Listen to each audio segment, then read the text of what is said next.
Hey everybody, I'd like to talk about writing pragmatic integrated characters, and I'd like to use Mass Effect as an example.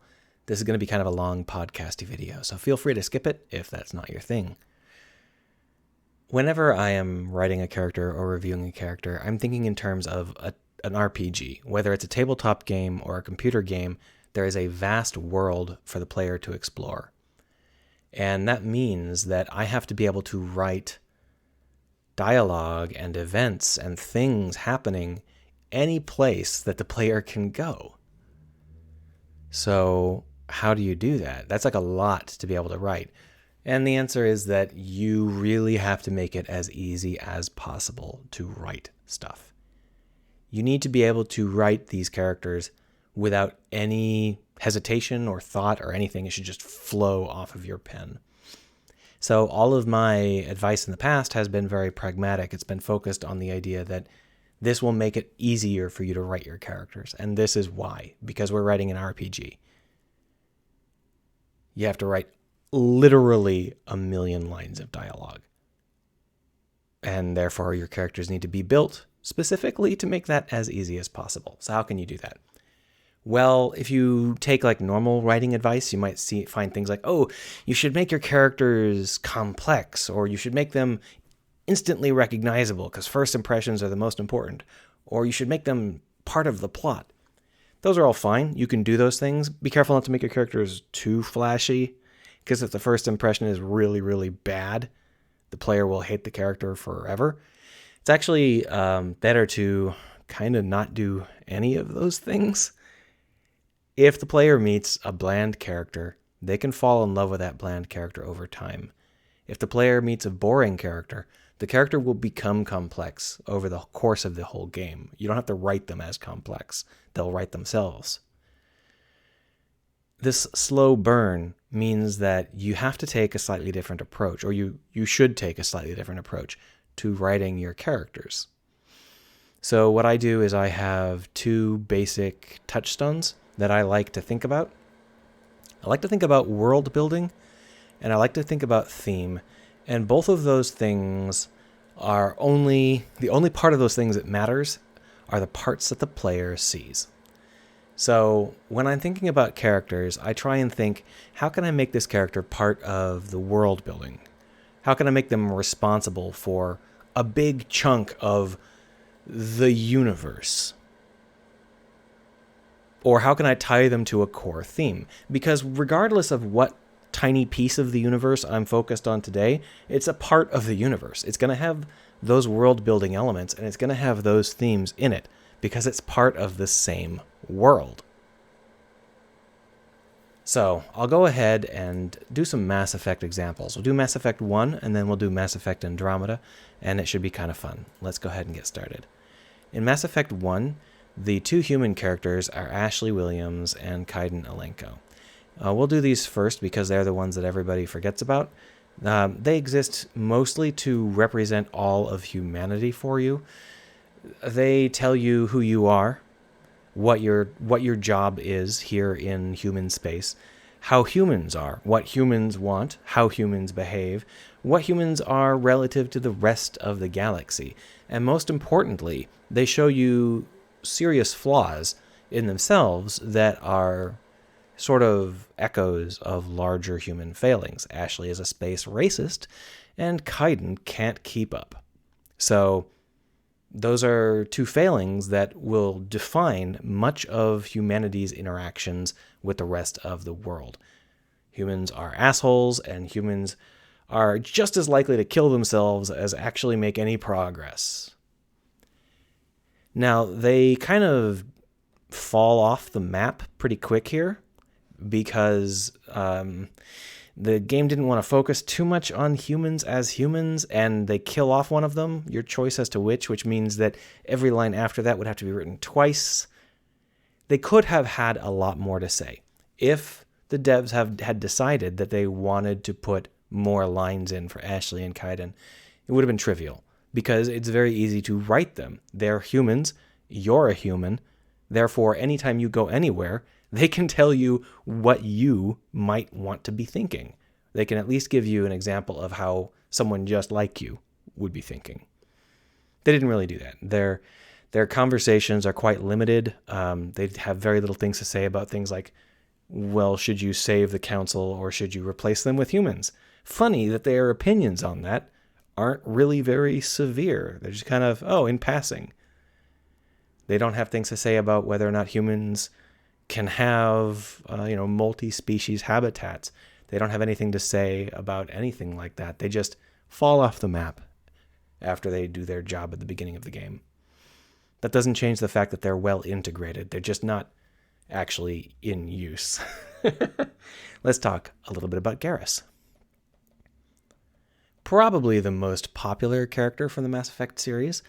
Garrus didn't really become popular until Mass Effect 2, but the foundation is there in Mass Effect 1. Basically, Garrus represents the Paragon versus Renegade dichotomy that the player is living. Because you're constantly asking the player, are you going to play nice or are you going to play rough?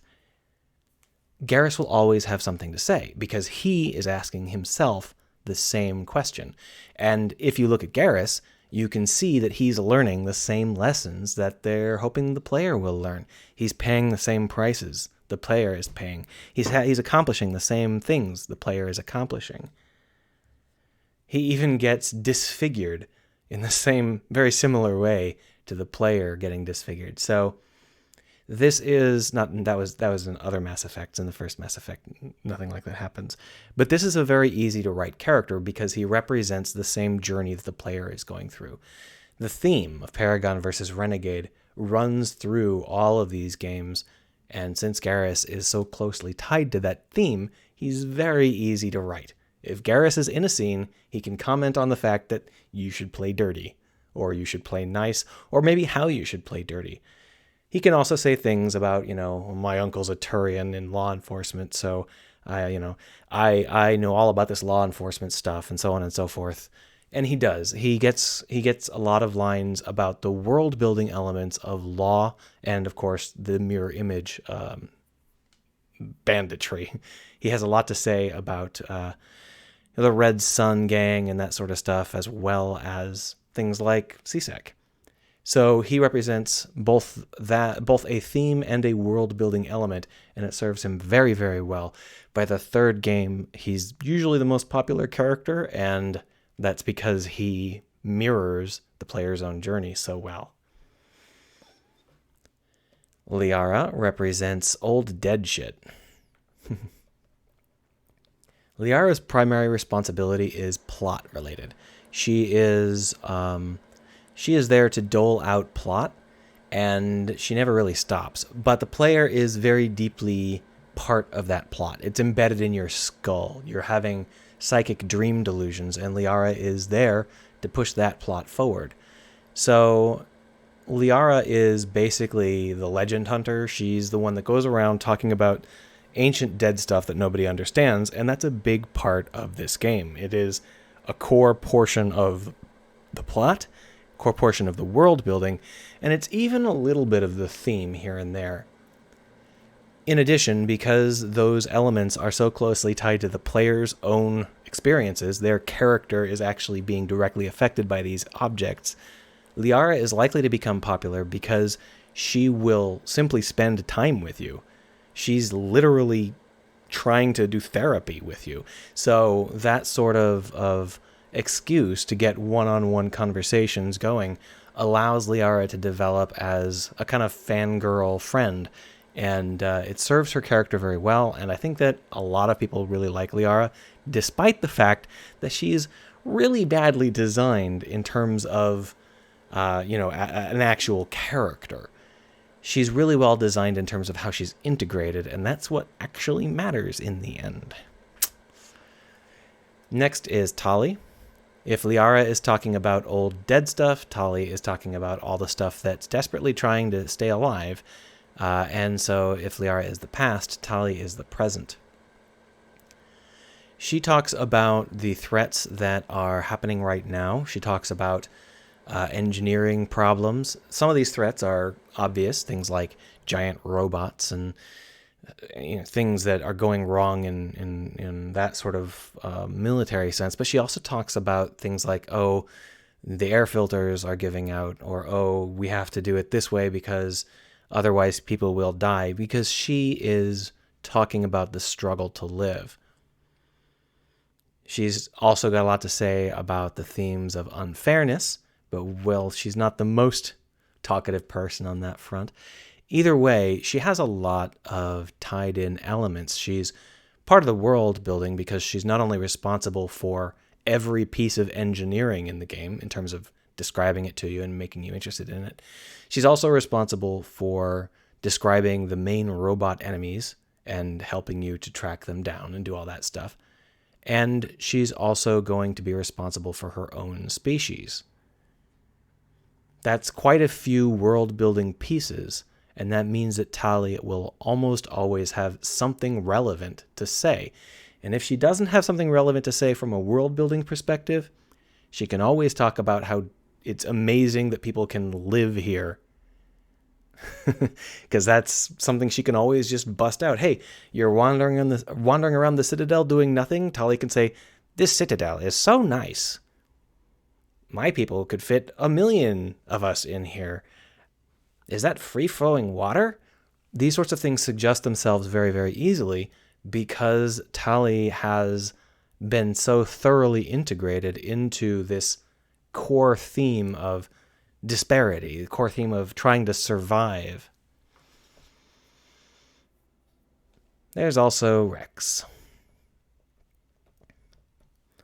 Rex is probably the most iconic and long-lived character, even though he's nobody's favorite.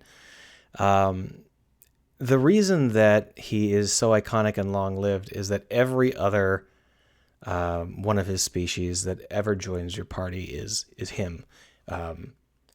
Even though Rex can technically die and get swept under the table, every single Krogan that joins your team basically serves the same purpose as Rex.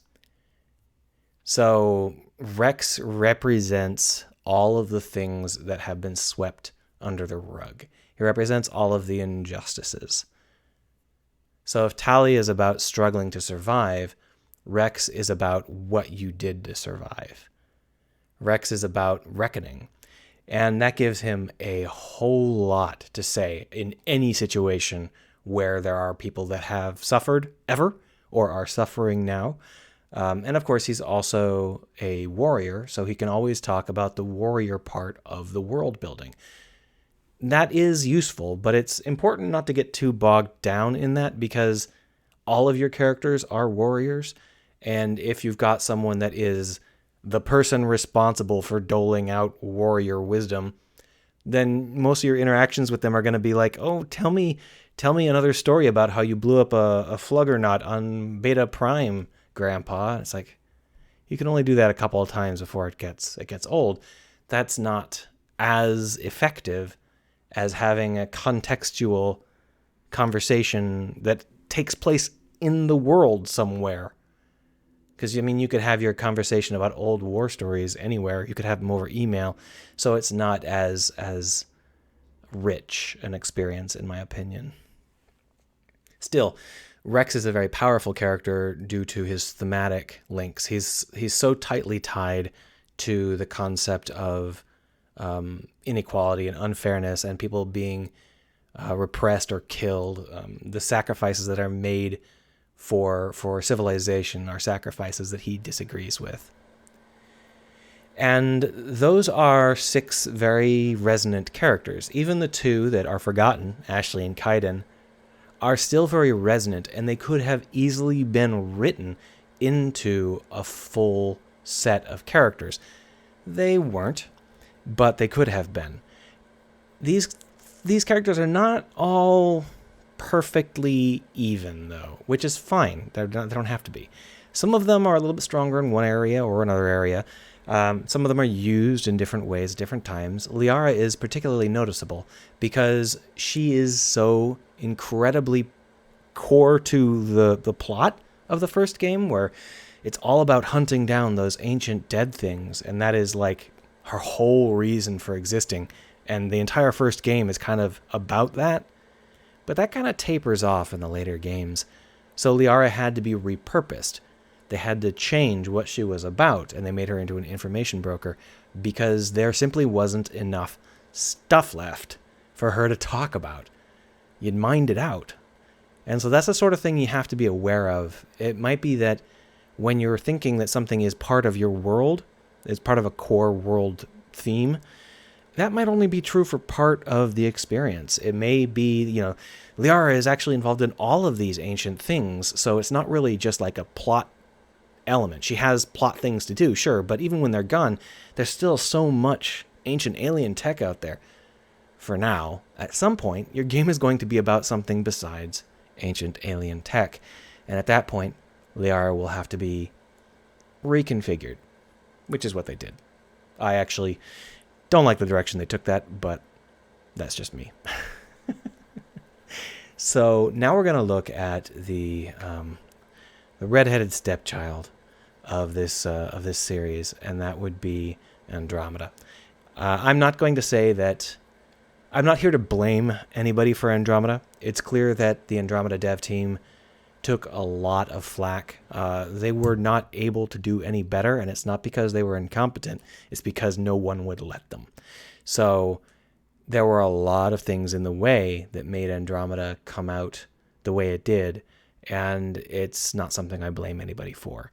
With that said, I would like to talk about the 6 characters in Andromeda, the 6 party members in Andromeda, because it's really interesting to see the difference in how these 6 characters were designed from the original 6, because they are literally exactly the same characters, or exactly the same structures, but taken in a way that ended up making them kind of fall flat, and we're going to go ahead and see how that happened.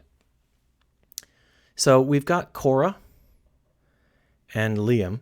These are the 2 humans in the same way that we had 2 humans before, and they are literally the inverse. So Cora and Liam are gender flipped. So Liam is our space racist, except for he is the exact opposite of that. He is the space integrationist. He is the space unracist, and he aggressively goes through the game trying to make buddies with Jal and trying to say, we shouldn't be so xenophobic. We shouldn't be so recluse. We have to get out there and be friends with everybody. And Cora is the human psychic, but instead of being half-broken, old, janky psychic that is dying, she's flourishing because she takes advantage of the ancient wisdom of the Asari species. So Cora and Liam are still humans, but they project the exact opposite of the previous set of humans, where they are primarily there to tell you that humans aren't so bad. Humans can integrate. Previously, in the previous 3 games of the series, humans had a hard time getting along with aliens, and that was part of the core friction of the story. They didn't want that friction in this story. They didn't want humans to be a thing. They wanted to have an integrated kind of Starfleet alliance sort of thing going on. So they needed to show you that humans could do that, and Cora and Liam do that. But here's the problem. Saying that nobody has any space racism anymore, or that the humans are trending away from space racism anymore, that doesn't actually give him more lines.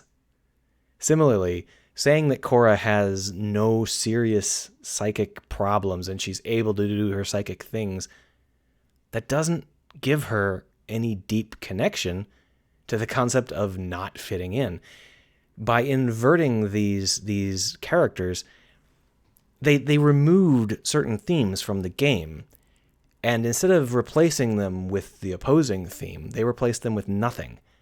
But the characters that represent those themes are still there, and they inverted those characters, but that doesn't leave them with a theme. That leaves them with a nothing. There's nothing there. When you go from world to world, there is no real place for Liam or Cora. There's no easy way to write them into a situation because the things they represent aren't part of your world anymore. You left them behind. Now, Liam and Korra do have other connections. Korra in particular is strongly connected to the Asari arc. Most of these characters are tied to an arc of some kind, or not necessarily an arc, but a species thing of some kind, and Korra is tied to the Asari arc. She's also tied to your father's efforts as Pathfinder. And I think this was a mistake, because giving Korra both of these leaves Liam with neither of them. I think it would have made more sense for either Liam to be the Asari fanboy or for Liam to be your father's second, because when you give both of those to Korra, they're not connected at all. There's nothing thematically connecting Korra working for your father and Korra working for the Asari, other than the fact that Korra tends to work for really, really strong, charismatic people, which, sure, that could be a thing. It's not part of the theming, though. So if you made it so that Liam was the fanboy, that would be a good way for him to also have been an Asari adept. Because Liam represents humans trying to get along, and you can take that nice and far in the wrong direction. And you can have a theme of humans want to get along, but they're cloying ass fanboys. They are like, they'll get along with you way too much. Make him into an alien weeaboo sort of thing. Of course, you could have done the same thing with Korra if Korra took over Liam's role as the get along sort of person.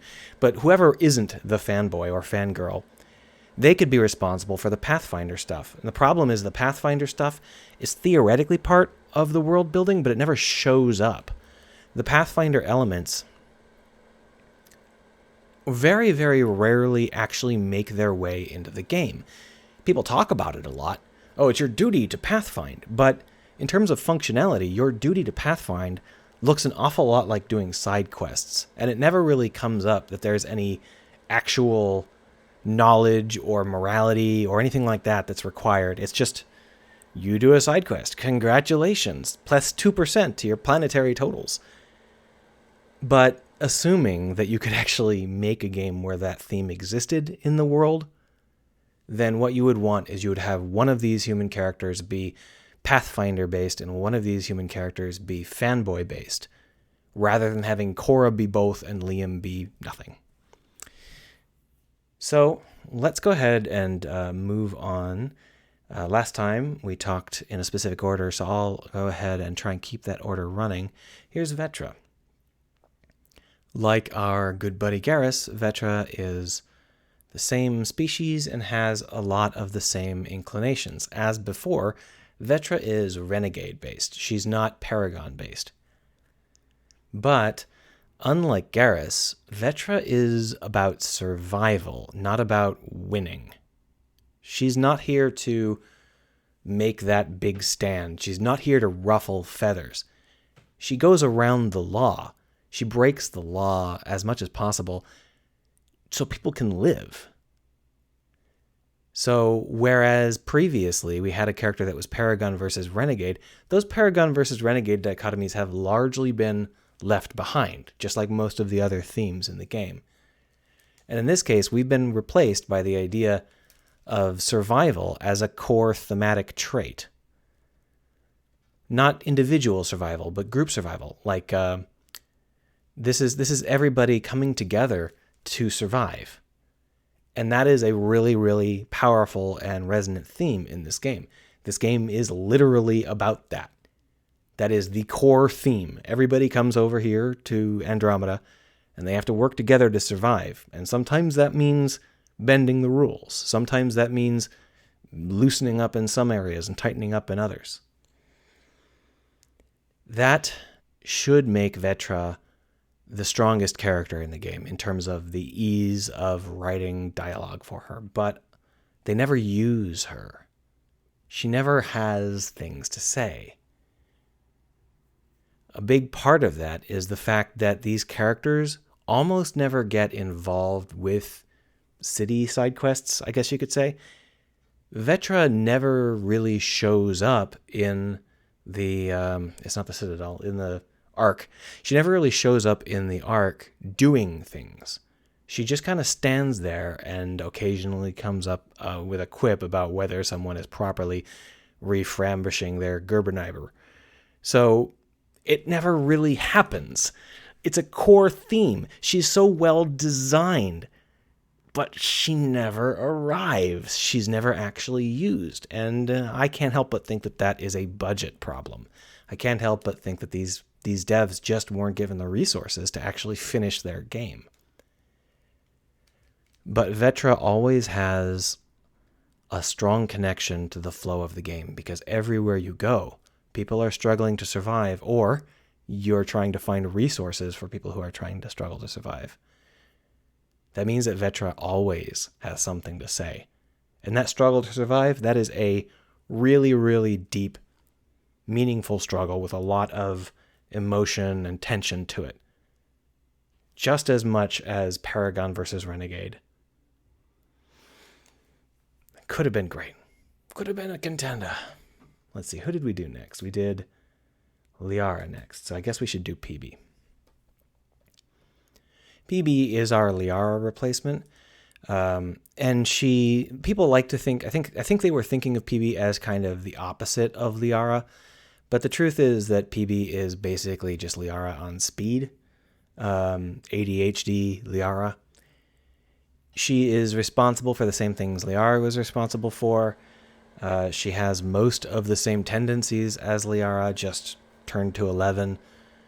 The problem is that PB is her being responsible for the legends of the game is fine, except that those legends are no longer a core part of the player experience. To the player, these legends are now just towers to climb and Sudoku games to do. In the first game, Liara was responsible for your head. You had those ancient old things in your skull screwing you up, and Liara had that excuse to sit down with you, get face to face with you, talk about how important it is, and also do things like, we need to go do this thing so that you don't die. But PB can't do that. The closest she can get is, I built you a cool robot.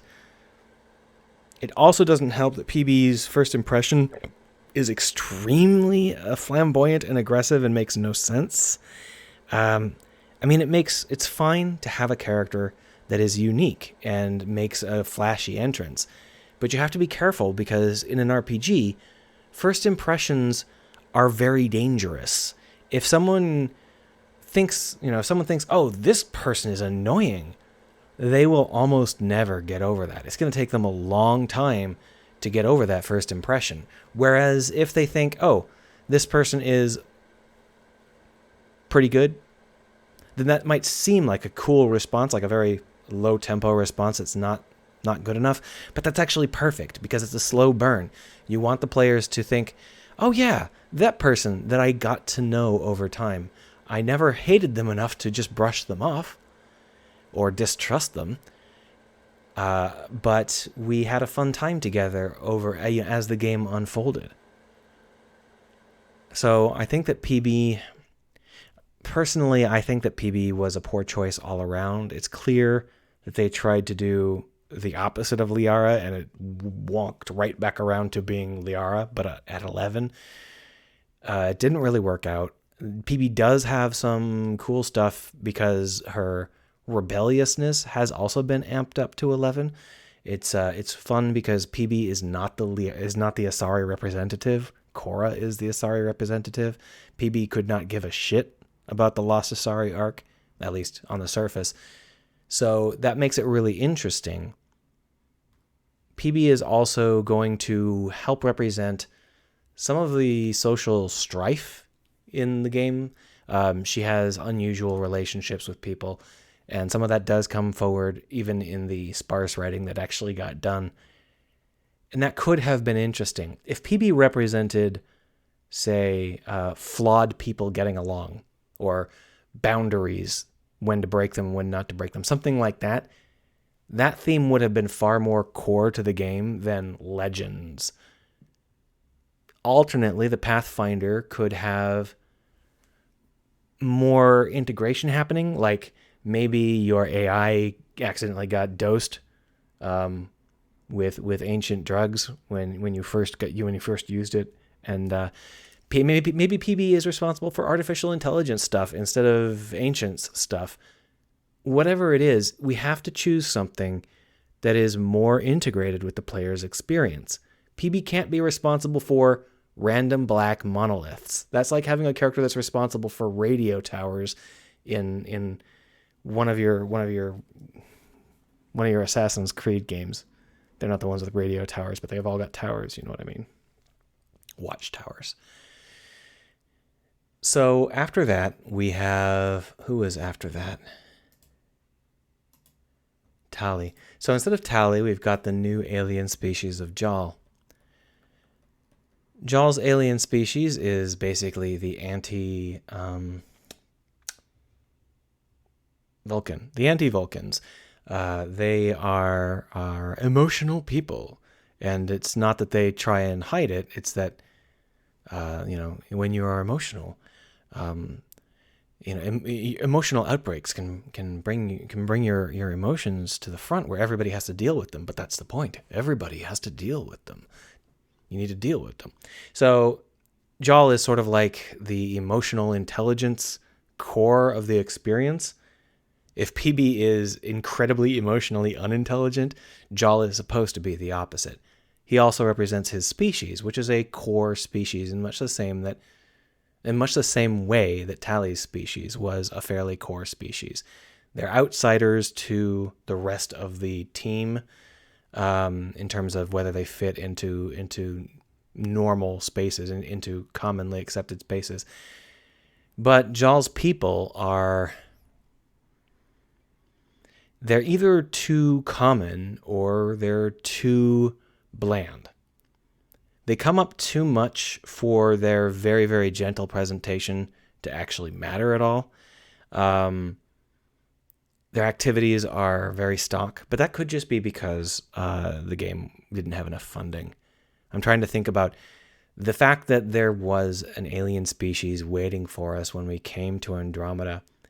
I'm not sure I would have done this because Jal is so close to the standard aliens that we see in our party. He's not even as strange as many of the major alien species in the Milky Way.